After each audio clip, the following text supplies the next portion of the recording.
नमस्कार दोस्तों, आज हम पढ़ेंगे सूरदास जी के बारे में। मित्रों, सूरदास जी किसी परिचय के मोहताज नहीं है।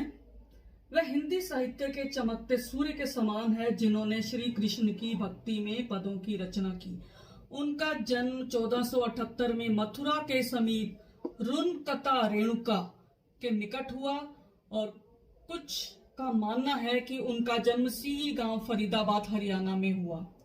सीही गांव में उनका मंदिर भी है। उनकी मृत्यु 1583 में हुई, जब वे 105 वर्ष के थे। उन्होंने ब्रज भाषा में श्री कृष्ण भक्ति के पदों की रचना की। 1 लाख से अधिक पद हैं, लेकिन 5000 के आसपास, 5000 के लगभग पद उपलब्ध हैं। वे वात्सल्य और श्रृंगार रस के कवि हैं। उन्होंने रचनाएं जो उपलब्ध हैं वह हैं सूर सागर, सूर सारावली और साहित्य लहरी। आज हम बात करेंगे सूर सागर के भ्रमर गीत के जो पद हैं। 4 पदों की हम बात करेंगे, उनकी व्याख्या करूंगी मैं। जब श्री कृष्ण भगवान ब्रज से मथुरा गए तो वहां से उन्होंने अपने मित्र उद्धव को गोपियों को समझाने के लिए भेजा, ताकि गोपियां उन्हें भूल जाएं। तो पद सुनिए।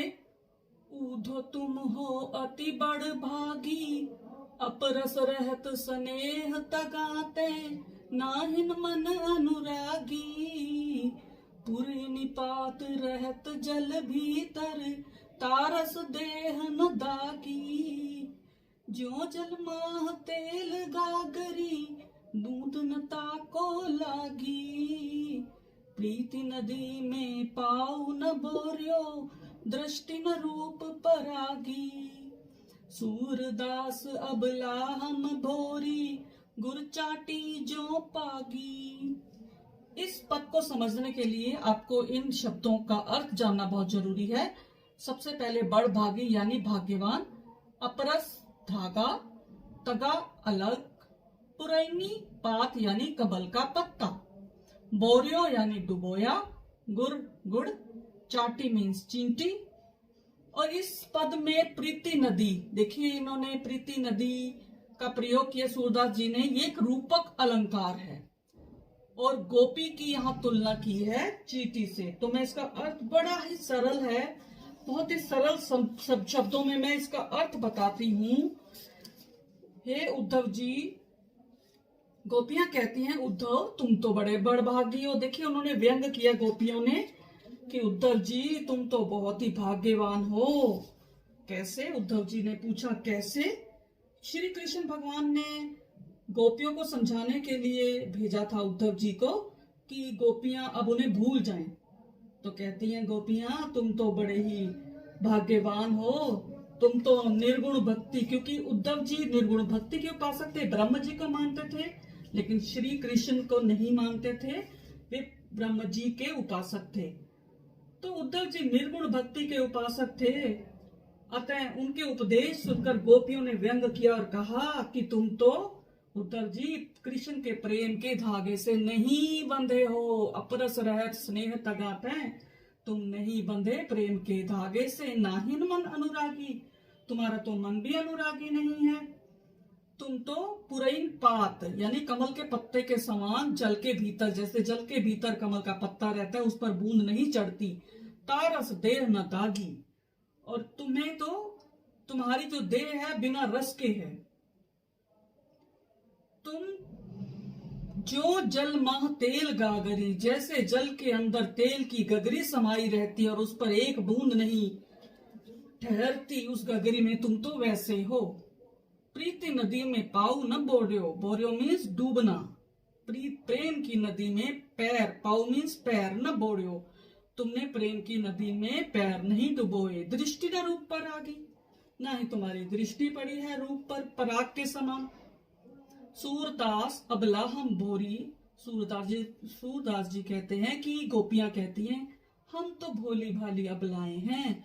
गुड़ चाटी जो पागी, जैसे गुड़, गुड़ मीन्स गुड़, गुड़ के पीछे गुड़ में चींटियां चिपकती हैं, जो पागी हम तो वैसी हैं। हम तो श्री कृष्ण की उपासक हैं। श्री कृष्ण हमारा दिल अपने साथ ले गए हैं मथुरा में और आप हमें समझाने आए हैं। तो उसके बाद देखिए प्रीति नदी में देखिए रूपक अलंकार, प्रीति नदी, प्रीत रूपी नदी यानी रूपक अलंकार का प्रयोग किया है। और देखिए ज्यों जल यानी इसमें उन्होंने जो इसमें ये दिखा देती हूं मैं आपको, इसमें अलंकारों का बड़ा अच्छा प्रयोग किया है।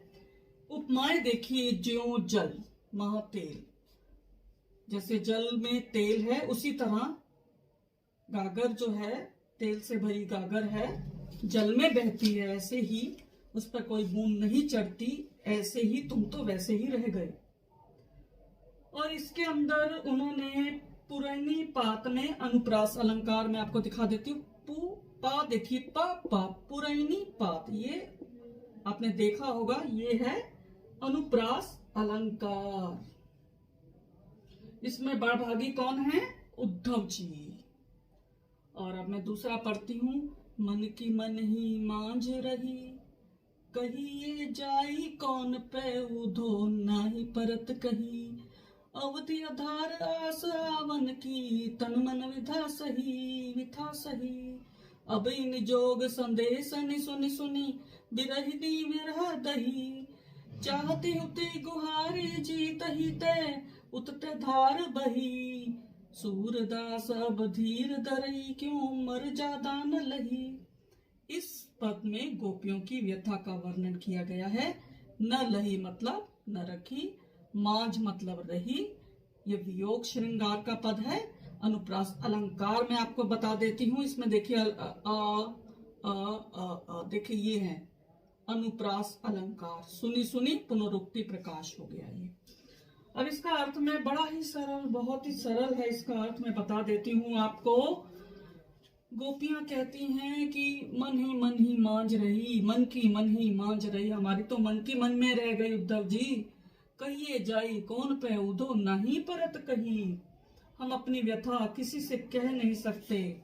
अवधि आधार आस आवन की, हमारे मन में जो एक आशा थी आने की, श्री कृष्ण लौटेंगे, तन मन विथा सही, विथा मीन्स वृथा यानी बेकार चलेगी, व्यर्थ चलेगी। क्यों भाई ऐसा क्यों हुआ? क्योंकि श्री कृष्ण तो उन्हें कह रहे हैं कि गोपियां तुम मुझे भूल जाओ, यही समझाने के लिए तो उन्होंने उद्धव जी को भेजा था।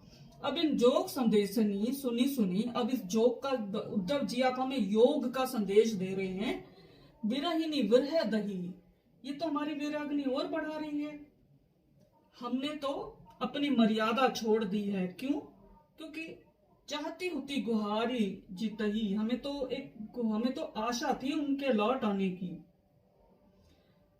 उतते चाहती होती गुहारी जितही, ते उतते धार बही। इसका अर्थ यह है कि योग की उल्टी धारा हमारी तरफ बह रही है। हम तो प्रेम करते हैं उनसे, हम योग को नहीं समझते हैं। वो कहते हैं कि सूरदास अब धीर धरही, क्यों मर ज्यादा न लही, हम कितना धैर्य धरें। श्री कृष्ण ने जब मर्यादा का पालन नहीं किया तो अब हम धैर्य धर के क्या करें। वे बहुत ही व्यथित हो गई थी, क्योंकि उन्हें श्री कृष्ण के लौट आने की आशा भी समाप्त हो गई, क्योंकि उद्धव जी आए उन्हें समझाने के लिए कि अब वे कृष्ण की प्रतीक्षा न करें। इसमें विरहिनी, वियोग, अवधि आधार, ये सब देखिए अनुप्रास अलंकार है। और सुनी इसमें एक है, ये देखिए पुनरुक्ति प्रकाश, जैसा मैंने बताया आपको।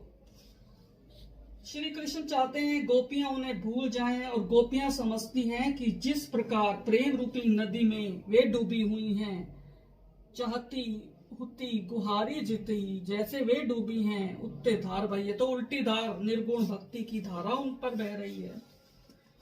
और इसके बाद तीसरा देखिए पद, ये भी बहुत आसान है कि हमारे हरिहारिल की लकड़ी, देखिए ब्रज भाषा है, बड़ी नम्र जिसको बोलते हैं वह भाषा है। मन क्रम वचन नंद नंदन उर्मिस हृदय, यह दृढ़ करी पकड़ी, जागत सोवत स्वपन दिवस निसी, कान जकरी, सुनत जोग लागत है ऐसो, ज्यों करुई ककरी, सूतो व्याधि हमको ले आए, देख सुनी न करी। यह तो सूर तिन्हीं ले सौंपो, जिनके मन चक्री। हारिल एक पक्षी का नाम है। करुई मैंने यहाँ आपको बताया कड़वी।